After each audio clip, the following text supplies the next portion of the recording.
Halo anak-anak, terimalah salam dhamma, namo buddhaya. Berjumpa lagi dengan Bapak Budi. Pada kesempatan ini kita akan mempelajari materi pendidikan agama Buddha kelas 3 semester 2 tentang memperbaiki diri. Sebelum kita melanjutkan ke materi, marilah kita bersama-sama berdoa. Berdoa dengan memanjatkan parita wandana. Wandana kita mulai. Namo tassa bhagavato arahato sama sambuddhassa. Namo tassa bhagavato arahato sama sambuddhassa. Namo tassa bhagavato arahato sama sambuddhassa. Namo sabbe bodhisattvaya mahasattvaya. Namo sabbe bodhisattvaya mahasattvaya. Namo sabbe bodhisattvaya mahasattvaya. Sabbe sata rawantu sukitata. Semoga semua makhluk hidup berbahagia. Sadu, sadu, sadu. Sebelum pembelajaran kita mulai, Bapak akan menyampaikan tujuan pembelajaran yang akan kita capai. Tujuan pembelajaran yang akan kita capai yang pertama, siswa dapat menjelaskan arti memperbaiki diri. Yang kedua, siswa dapat memahami arti kisah Buddha tentang kesalahan Angulimala. Dan yang ketiga, siswa dapat menunjukkan sikap dalam memperbaiki diri dalam kehidupan sehari-hari. Baiklah anak-anak, mari kita simak video pembelajaran berikut ini tentang memperbaiki diri. Kesalahan Angulimala.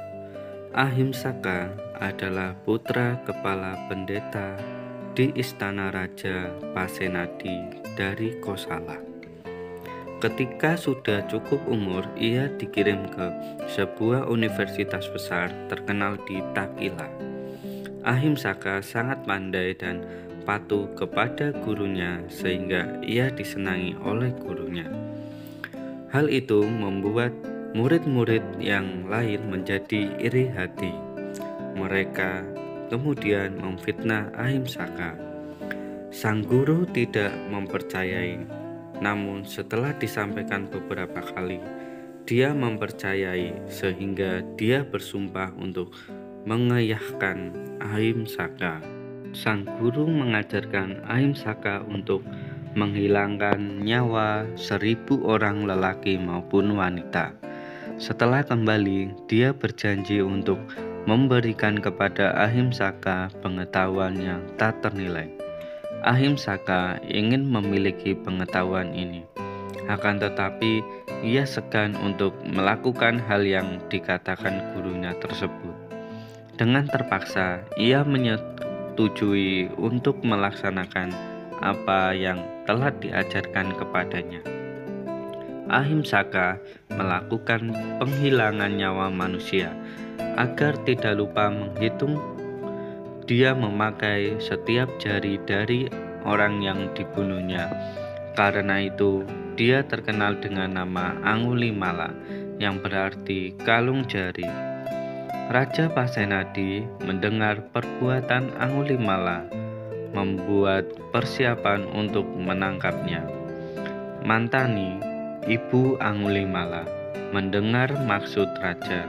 Kemudian ia memasuki hutan dan berusaha menyelamatkan anaknya pada waktu itu. Kalung jari di leher Angulimala telah mencapai 999 jari. Tinggal satu jari akan menjadi 1.000. Pagi-pagi sekali Buddha melihat Angulimala, kemudian berpikir jika beliau tidak menghalangi Angulimala yang menunggu orang terakhir untuk memperoleh 1.000 jari, Angulimala akan melihat ibunya dan membunuhnya sehingga Angulimala akan menderita di alam neraka atau niraya yang tiada akhirnya. Dengan cinta kasih, Buddha menuju hutan di mana Angulimala berada untuk menyelamatkan Angulimala dan ibu Angulimala. Ketika sedang menunggu, tiba-tiba Angulimala melihat Buddha dan mengejarnya dengan pedang terhunus. Buddha tidak dapat dikejar sehingga dirinya sangat kelelahan. Sambil memperhatikan Buddha, dia menangis. "Oh biku, berhenti, berhenti."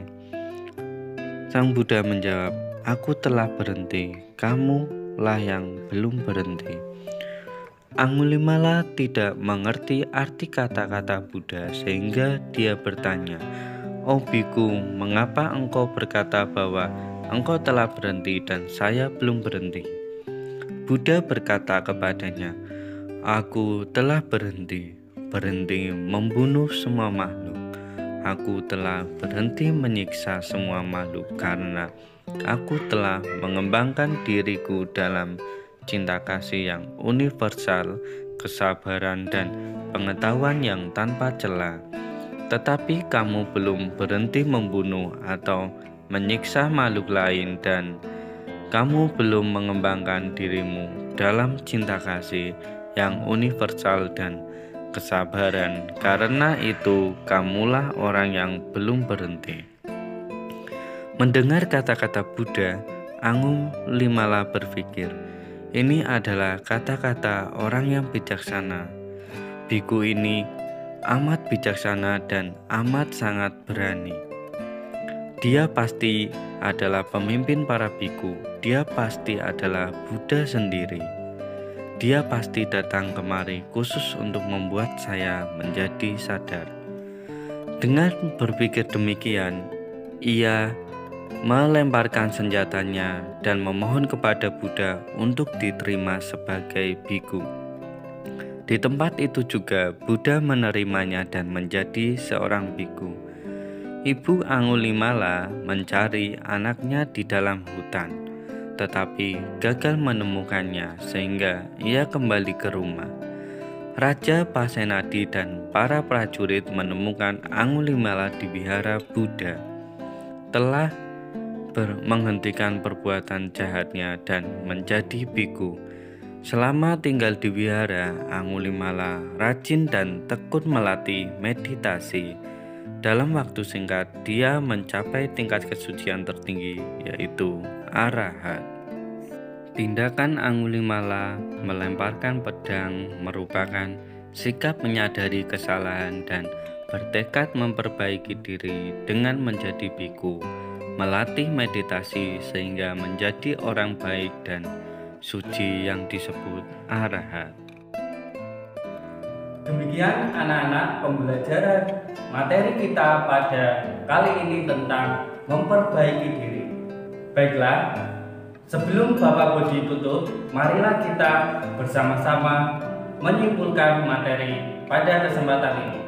Kesimpulannya adalah kita sebagai umat Buddha hendaklah menyadari kesalahan yang telah kita lakukan dan bertekad untuk memperbaiki dari kesalahan yang sudah kita lakukan. Baiklah anak-anak, demikianlah pembelajaran kita pada kesempatan kali ini. Semoga dapat bermanfaat bagi kita semua.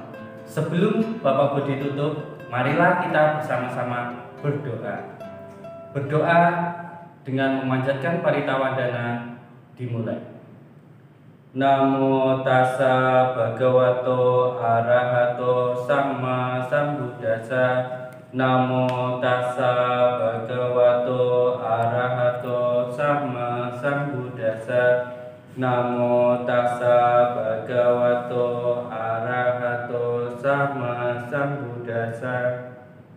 Namo sabbe bodhisattvaya mahasattvaya. Namo sabbe bodhisattvaya mahasattvaya. Namo sabbe bodhisattvaya mahasattvaya. Sabbe satta bhavantu sukhitata. Semoga semua makhluk hidup berbahagia. Sadu, sadu, sadu. Akhir kata, Soti Hotu, Namo Buddhaya.